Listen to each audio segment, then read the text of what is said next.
Yeah, I mean, there are enough nuclear bombs pointed at the United States to make the radioactive rubble bounce many times. There's two major wars going on right now. So you talked about the threat of AGI quite a bit, but now, as we sit here with the intensity of conflict going on, do you worry about nuclear war?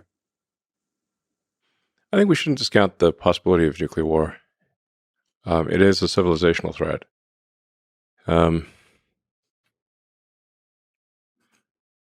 Right now, I could be wrong, but I think the current probability of nuclear war is quite low. But there are a lot of nukes pointed at us. So, and we have a lot of nukes pointed at other people. They're still there. Nobody's put their guns away. The missiles are still in the silos. And the leaders don't seem to be the ones with the nukes talking to each other. No. There are wars which are tragic and difficult on a local basis, and then there are wars which are civilization ending or has that potential. Obviously, global thermonuclear warfare has high potential to end civilization, perhaps permanently, but certainly, to severely wound and perhaps set back human progress by to the Stone Age or something. I don't know. Pretty bad. Probably scientists and engineers want to be super popular after that as well.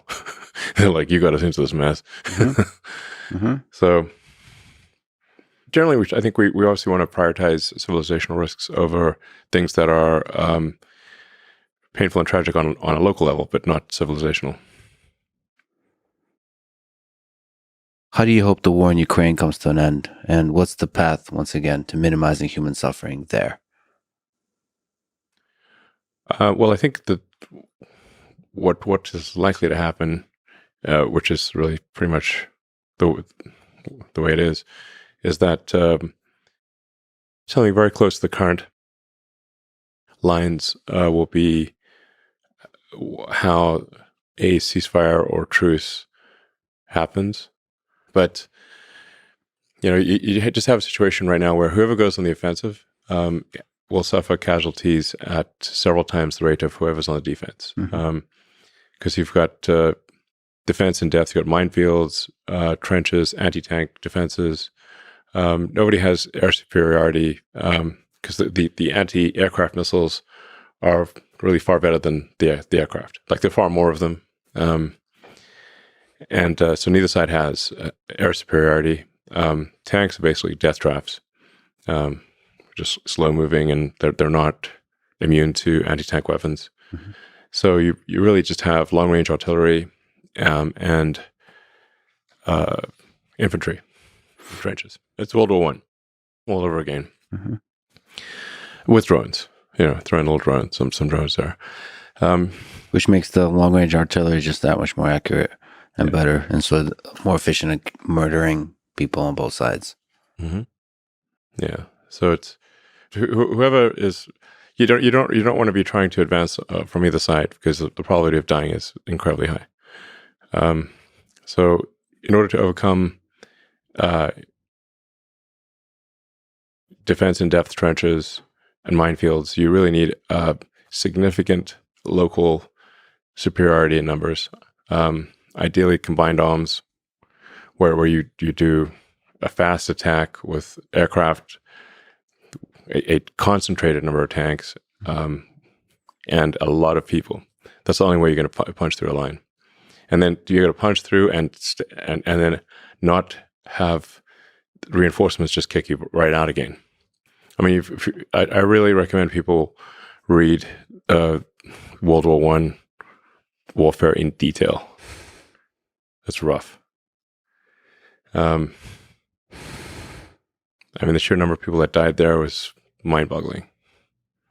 And it's almost impossible to imagine the end of it that doesn't look like almost exactly like the beginning, in terms of what land belongs to who and so on. But on the other side of a lot of human suffering, death, yes, and destruction of infrastructure. Yes. I mean, the thing that the reason I proposed a some sort of truce or peace a year ago was because I predicted pretty much exactly what would happen, which is a lot of people dying for basically almost no changes in land, and the loss of the flower of Ukrainian and Russian youth, and we should have some sympathy for the Russian boys as well as the Ukrainian boys, because the Russian boys didn't ask to be on the front line; they have to be. So, there's a lot of sons not coming back to their parents, and I think most of them don't really they don't hate the other side. It's sort of like, there's this saying about, like this saying comes from World War I. It's like young boys who don't know each other killing each other on behalf of old men that do know each other. The hell's the point of that? So Volodymyr Zelensky said that he's not, or has said in the past, he's not interested in talking to Putin directly. Do you think he should sit down, man to man, leader to leader, and negotiate peace? Look, I think I would just recommend, do not send the flower of Ukrainian youth to die in trenches. Whether he talks to Putin or not, just don't do that. Whoever goes on the offensive will lose massive numbers of people. And history will not look kindly upon them. You've spoken honestly about the possibility of war between U.S. and China in the long term, if no diplomatic solution is found. For example, on the question of Taiwan and one China policy. Right. How do we avoid the trajectory where these two superpowers clash? Well, it's worth reading that book on the difficult to pronounce Thucydides trap, I believe it's called. I love war history. I like inside out and backwards. There's hardly a battle I haven't read about. And trying to figure out, like, what really was the cause of victory in any particular case, as opposed to what one side or another claimed was the reason. Both the victory and what sparked the war. And yeah. The whole thing. Yeah. So that Athens and Sparta is a classic case. The thing about the Greeks is they really wrote down a lot of stuff. They loved writing. Mm-hmm. There are lots of interesting things that happened in many parts of the world, but people just didn't write it down. Mm-hmm. So we don't know what happened, or they didn't really write in detail. They just would say, like, we had a battle and we won. And like, well, what? Can you add a bit more? The Greeks, they really wrote a lot. They were very articulate on it. They just love writing. So, and we have a bunch of that writing that's preserved. So we know what led up to the Peloponnesian War between the Spartan and Athenian alliance. And we know that they saw it coming. I mean, the Spartans didn't write. They also weren't very verbose by their nature, but they did write, but they weren't very verbose. They were terse. But the Athenians and the other Greeks wrote a lot, and they were like, and Sparta was really kind of like the leader of Greece. But Athens grew stronger and stronger with each passing year, and everyone's like, well, it's inevitable that there's going to be a clash between Athens and Sparta. Well, how do we avoid that? And they saw it coming and they still could not avoid it. So, at some point, if one group, one civilization or country or whatever exceeds another, sort of like if, the United States has been the biggest kid on the block since I think around 1890 from an economic standpoint. So the United States has been the most powerful economic engine in the world longer than anyone's been alive. And the foundation of war is economics. So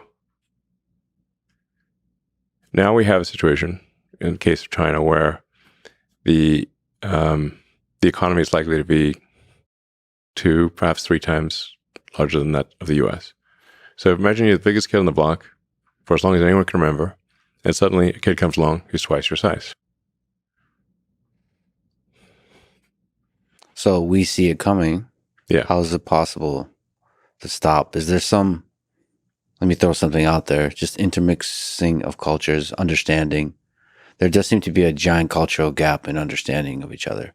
And you're an interesting case study because you are an American. Obviously, you've done a lot Yes.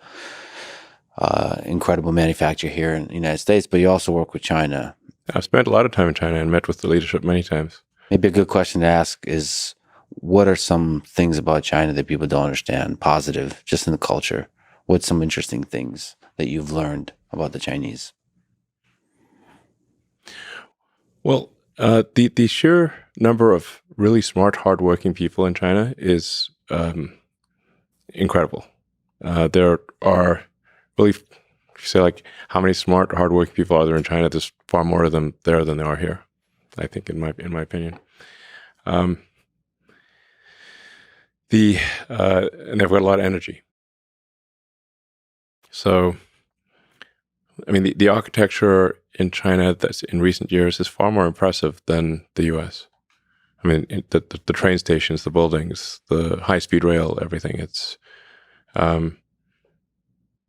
really far more impressive than what we have in the U.S. I mean, I recommend somebody just go to Shanghai and Beijing, look at the buildings, and go to, take the train from Beijing to Xi'an, where you have the terracotta warriors. China's got an incredible history, very long history.